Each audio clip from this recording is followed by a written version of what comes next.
How do I manage multiple transactions at once? Welcome back to another episode of TC with Lily. I'm Lily, your resident care coordinator and host of this here show. And if you didn't know, I also have a podcast, Transaction Care, the podcast, streaming across all podcast streaming platforms and coming soon to YouTube. Stay tuned. But in today's episode, I'm going to answer a frequently asked question I get is, how do I manage multiple transactions at once?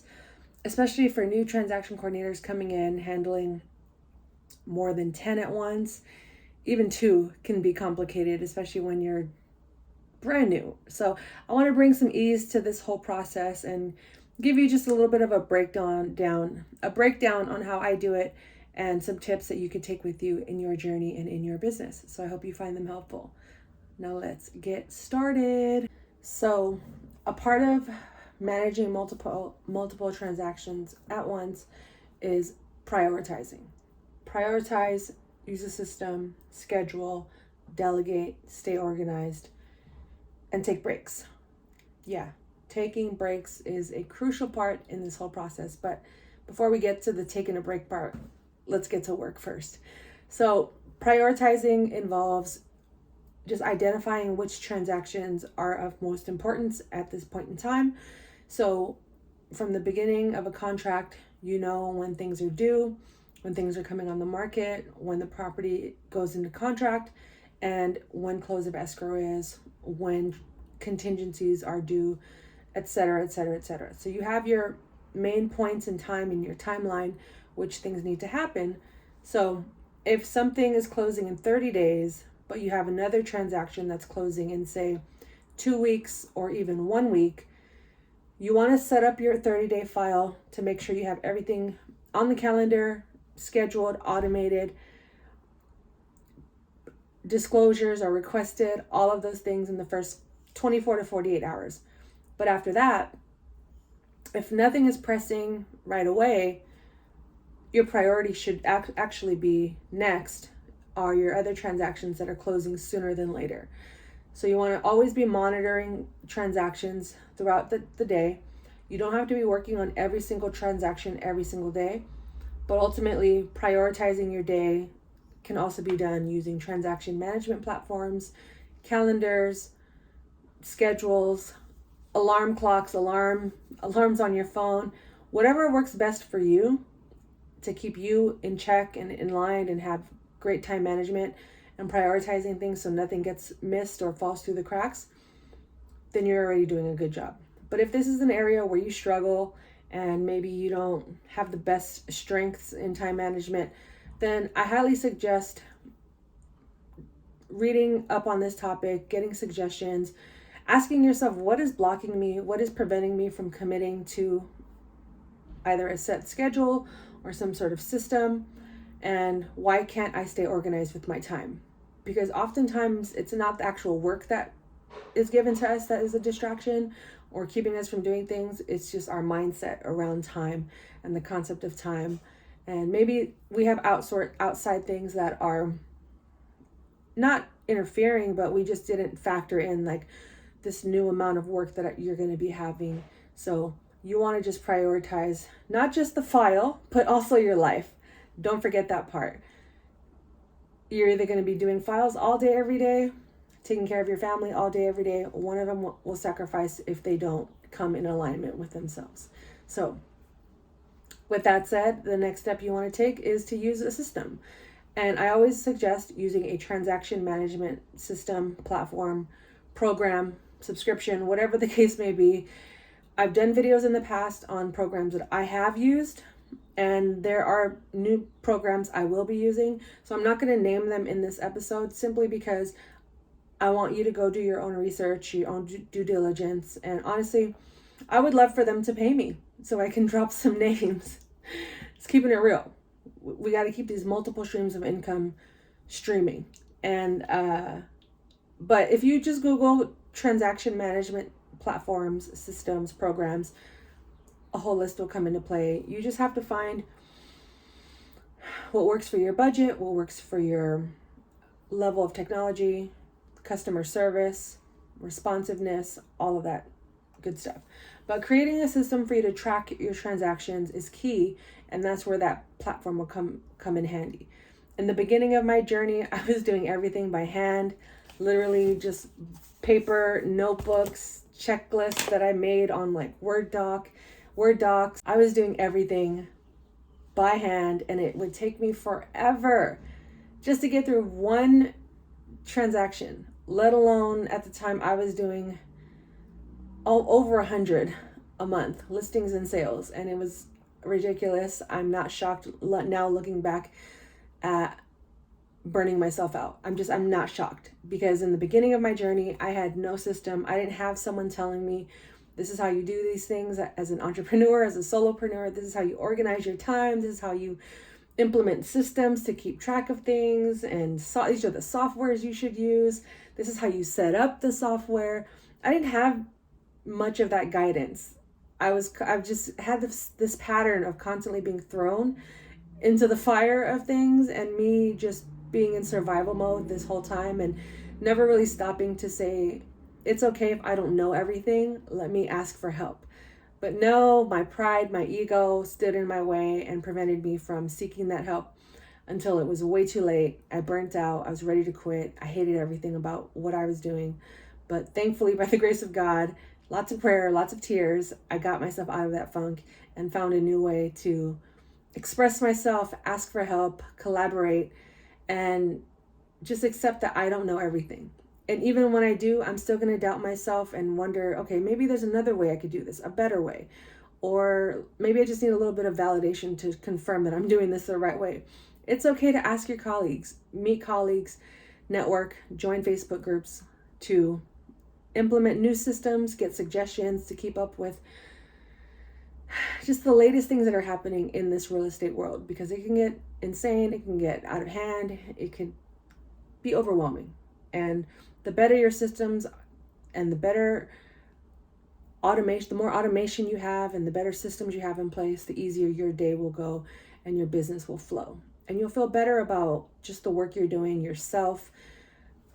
Work-life balance, I don't really think it exists, but this is a part of having a little bit more of a streamlined day-to-day without feeling so chaotic. Because it's still going to be chaotic at times. You're going to be hit with curveballs here and there, and some things that you've never ever dealt with are going to come in the way and delay the process or delay your movement because you've never encountered that situation, and you're just going to have to learn and create new systems around these types of scenarios.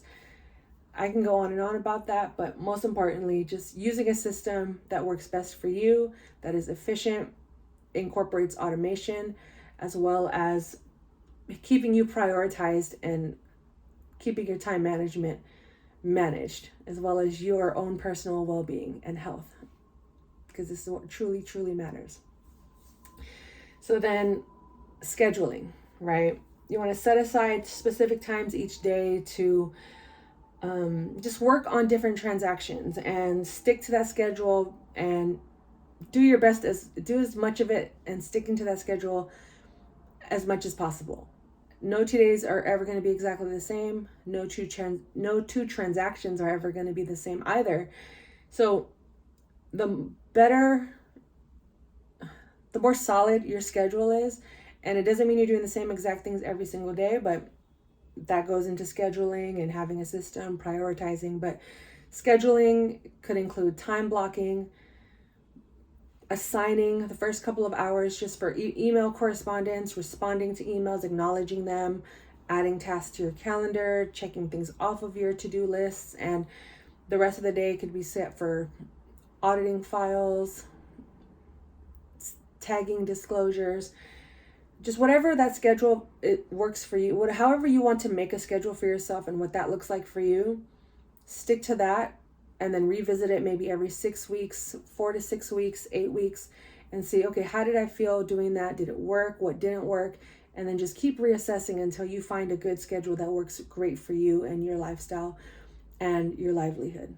Because, like I said, wrenches are going to be thrown into plans and things are going to be thrown off, but the stronger your foundation, the better for your business. And that's how you can manage multiple transactions, with prioritizing, using a system, scheduling, and most importantly, like I mentioned earlier, delegation, asking for help.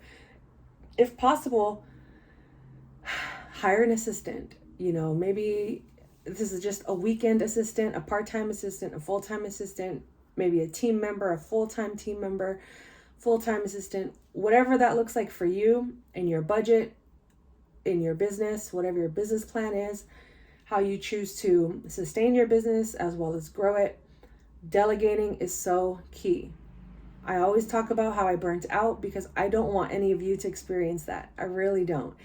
And I just didn't have a grip on anything because I didn't know how to delegate. I didn't know what to delegate. I got so overwhelmed. I felt like the work was just so piled on me heavy. I didn't know how to get out of it.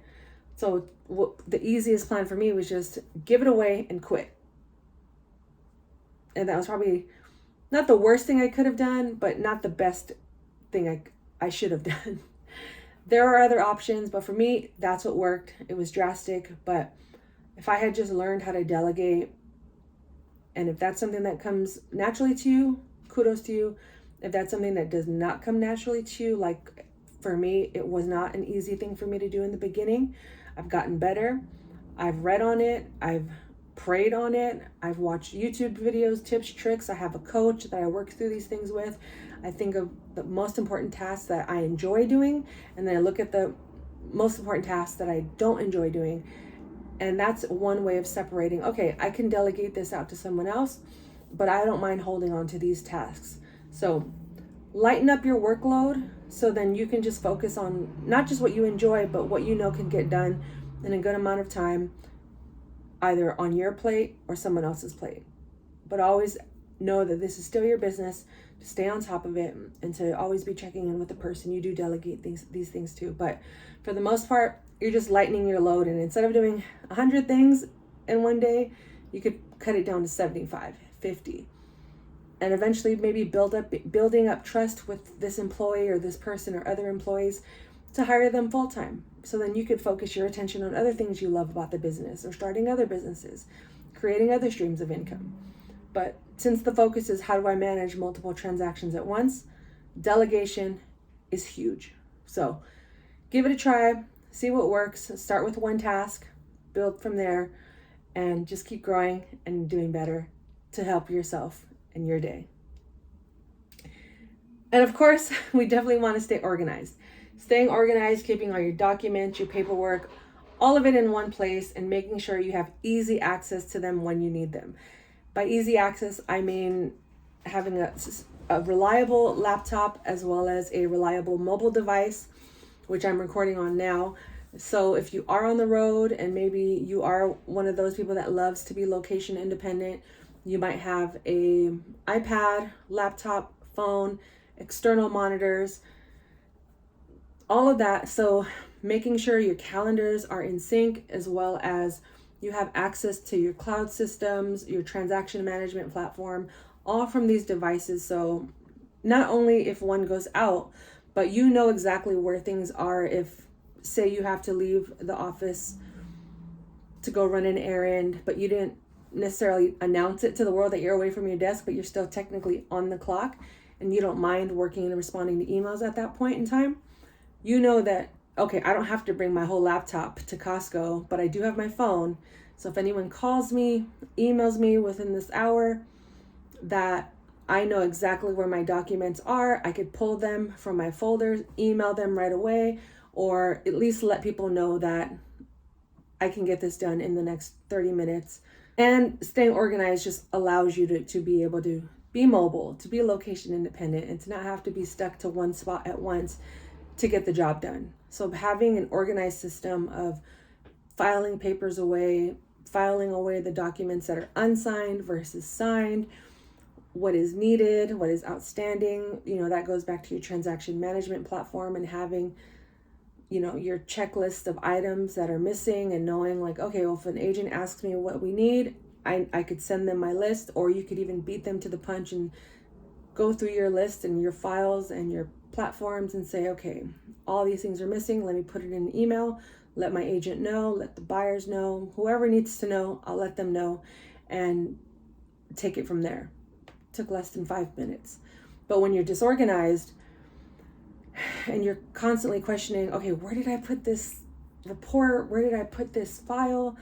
Okay, some stuff is saved on my desktop. Some stuff is saved in my cloud system.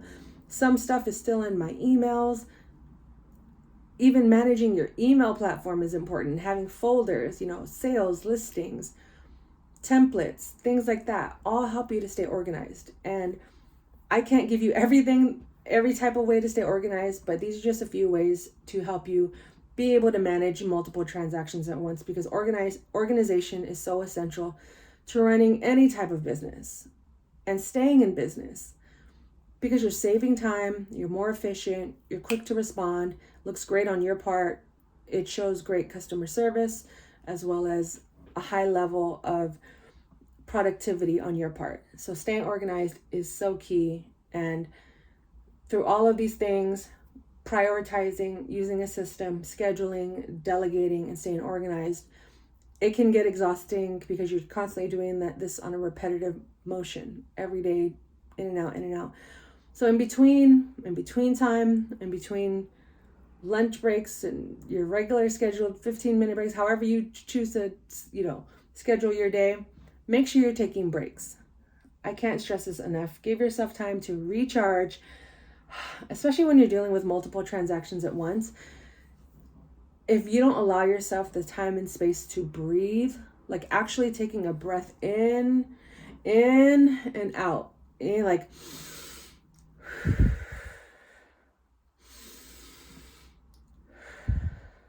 because I've been talking throughout this whole video, just talk. I didn't even take a breath. So, and I feel much better. But even before I start my day, I have a morning routine that contains non-negotiables. Prayer, gratitude, reading, journaling, meditation, working out. It's really difficult for me to have a good day if those things don't get done. I give myself grace when I'm not able to do certain things, like maybe I wasn't able to get to reading that day. I'll try to do some of the things at night. It's not perfect, but if I can get a majority of my morning routine done, I feel great. And I consider those the breaks that I need to recharge, to process. Like, well, how did I feel when this agent was blaming me for something I didn't do? Or how did I feel when this agent was celebrating me for something great that I did? And that's a part of a process of getting to know yourself, because oftentimes some of us can't take compliments or some of us can't take criticism. I think there's room for all of us to learn how to receive those criticisms, whether they're positive or negative. It doesn't necessarily mean that they're right or wrong, but I'm saying for you personally, how do you handle those situations? And do you like how you handle them? Or is there room for growth and improvement? So taking breaks just allows you to process things as they're happening at such a high speed. And when you just pause for a moment, just trust me, even though there are timelines, there are deadlines, there's lots of money at stake, people's homes, livelihoods, their goals, their dreams are all at stake, but so are yours. So are yours. This is your house. This is your income, your livelihood. This is your dreams of having your own business, being location independent, whatever the case may be.